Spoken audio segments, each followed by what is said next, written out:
오늘 우리가 함께 묵상한 하나님의 말씀은 열왕기상 22장 말씀입니다. 말씀 봉독은 1절부터 6절 말씀까지 하겠습니다.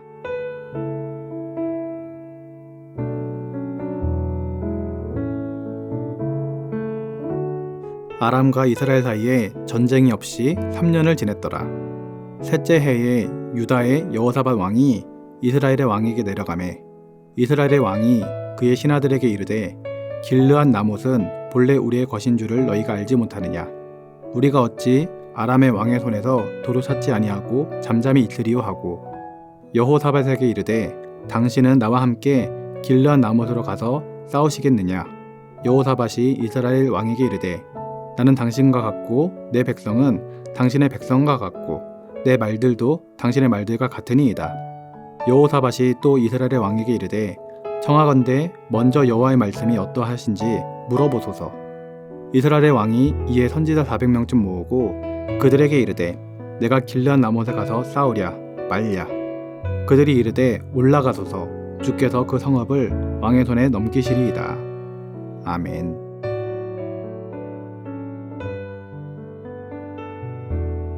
1절을 보면 아람과 이스라엘 사이에 3년 동안 전쟁이 없었다라고 말합니다. 여기서 3년은 20장에 언급되었던 북이스라엘과 아람 간에 제2차 전쟁이 있었던 때로부터 3년을 말하는 것입니다. 학자들은 이처럼 아람과 이스라엘 사이에 전쟁이 없었던 이유에 대해서 당시 국제적 정세와 관련해서 설명을 하고 있습니다. 당시에는 아수르가 강력하게 주변 나라를 확장하려는 정책을 펼치고 있었기 때문에 주위 국가들은 여기에 대처하느라 다른 나라와 전쟁을 벌일 여유가 없었다라는 것이죠. 이것은 분명 아람과 이스라엘 사이에 3년간이나 전쟁이 없었던 주요 이유일 것입니다. 또 다른 이유는 아람은 이스라엘과의 2차례 전쟁에서 싸워 패했었기 때문에 이스라엘과 다시 싸울 엄두를 내지 못한다는 것도 있었을 것입니다. 아울러 이스라엘도 아람과 전쟁할 의도가 없었던 결과라고도 볼 수 있는 것이죠. 그리고 또 다른 이유는 아람 왕 베나닷의 약속 때문이었습니다.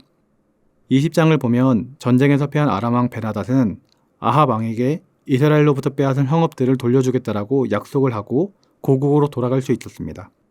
그리고 아합이 베나닷을 놓아주었다는 것은 그가 그의 약속을 믿었음을 의미하는 것입니다. 아마도 본절의 3년이라는 기간은 아합이 베나닷의 약속 이행을 기다리고 있던 시간이라고도 볼 수 있는 것이죠. 이처럼 국제 정세가 불안한 이유도 있고 전쟁에서 2번이나 패한 아람이 전쟁을 일으키지 않는 것도 이유가 될 수 있지만 전쟁이 3년 동안 없었던 가장 중요한 이유는 이 모든 것이 하나님의 은혜와 섭리 때문이었다라는 사실입니다. 왜냐하면 이 땅의 모든 일이 그러하듯이 전쟁 역시 하나님께 속한 것으로 전쟁을 일으키고 전쟁을 멈추시게 하시는 분도 하나님이시며 또한 주위에 두려움을 주어 한 나라로 하여금 평화 가운데 안정을 누리게 하시는 분 역시 바로 우리 하나님이시기 때문입니다. 그러므로 본절에 언급된 이 평화의 기간은 이스라엘은 물론 특히 아합에게 있어서는 하나님의 각별한 은혜를 받은 때라고 볼 수 있습니다. 사실 아합은 하나님의 말씀을 제쳐두고 아내 이세벨의 말을 쫓아 온갖 우상숭배와 악행을 거듭함으로써 이미 하나님으로부터 무서운 심판을 선고받은 상태였습니다. 그럼에도 하나님께서는 그가 심판 선고를 듣고 나서 부족하지만 겸비한 모습을 보이자 그에 대한 심판을 유보하시고 이러한 은혜의 때를 허락해 주셨던 것입니다. 따라서 그는 이 과분한 은혜의 기간 동안 그동안의 잘못을 회개하고 새로운 모습으로 거듭나려는 노력을 했어야만 했습니다. 하지만 아합은 그러하지 못하였습니다. 그는 하나님의 은혜를 입고도 이전의 죄악된 모습을 버리지 않았으며 새로운 모습으로 거듭나려는 노력도 하지 않았습니다. 그리고 아합은 자신의 깨와 능력만을 믿고 다시금 전쟁을 벌이다 결국 하나님의 말씀대로 비참한 최후를 맞이하고 말았습니다. 따라서 이러한 점에서 보면 아합의 파멸은 하나님이 능동적으로 내리셨다라기보다는 그 스스로 자초한 것이라고 볼 수 있습니다. 즉 아합은 하나님께서 은혜 주실 때 깨닫지 못하고 더욱 패악한 길을 고집함으로써 스스로 심판과 파멸의 길을 자초했던 것이죠. 현재의 세상 사람들 역시 이런 어리석음을 범하기는 마찬가지입니다. 세상 사람들 역시 교회를 통해 심판의 메시지가 울려 퍼지고 있음에도 불구하고 그것을 깨닫지 못하고 그저 눈에 보이는 것처럼 세상이 평안하기에 오히려 그 경고들을 조롱하며 죄악과 정욕을 따르는 삶을 계속 살아가고 있는 것입니다. 하지만 여러분, 지금까지 그래왔던 것처럼 하나님께서 말씀하신 모든 일은 1.1획도 틀리지 않고 어김없이 그대로 이루어지게 됩니다. 그리하여 현재 하늘의 해가 밝게 빛나고 있다 할지라도 언젠가 심판의 때가 되면 그 모든 빛은 잃고 캄캄한 가운데 그동안 하나님께서 경고하신 심판이 반드시 임하게 되실 것입니다. 그리고 그 때가 되면 지금까지 하나님의 경고와 심판을 조롱하던 사람들은 고통 속에서 비참한 최후를 맞이하게 될 것입니다. 그러므로 우리는 하나님께서 지금과 같이 햇빛과 비를 주시며 우리에게 평안을 주실 때 더욱더 두려워하는 마음을 가져야 하겠습니다. 하나님께서 지금과 같이 오래 참으시면서 기다리고 계실 때 은혜의 때를 유지하고 있는 이때에 정신을 차리고 주님 앞에 돌아서야 하는 것입니다. 오늘 아하방은 겸비하여 돌이키는 것 같았지만 결국 돌이키지 못하고 죄악에 삼켜진 인생이 되어서 하나님의 심판을 받을 수밖에 없었습니다. 하지만 우리는 달라야 하겠습니다. 하나님께서 우리의 죄악을 용서해 주시고 우리 인간을 구원해 주시기 위해 은혜를 베풀고 있는 이때에 더욱더 겸비하여 하나님의 자녀답게 살아가야 될 줄 믿습니다.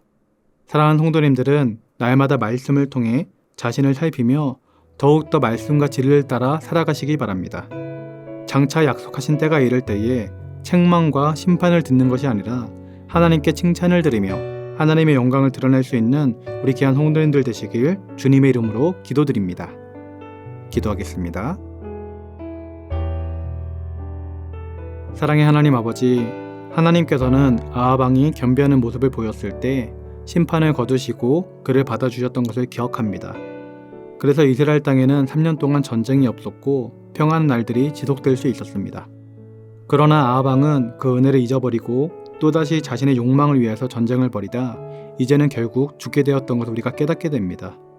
이 무지한 아하방을 볼 때에 현대를 살아가고 있는 세상 사람들과 교회에 있으면서도 죄를 깨닫지 못하고 계속해서 죄를 짓고 있는 우리들의 모습을 또한 발견하게 됩니다.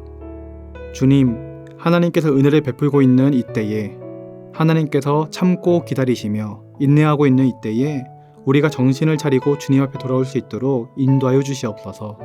나중에 심판의 날이 되었을 때 울면서 후회하지 않게 하시고 지금 평화로울 때에 하나님께서 은혜를 베푸실 때에 더욱더 깨어서 하나님의 자녀답게 살아갈 수 있도록 우리를 붙들어 주시고 은혜를 더하여 주시옵소서. 감사를 드리며 예수님의 이름으로 기도드립니다. 아멘. 하늘에 계신 우리 아버지, 아버지의 이름을 거룩하게 하시며 아버지의 나라가 오게 하시며 아버지의 뜻이 하늘에서와 같이 땅에서도 이루어지게 하소서.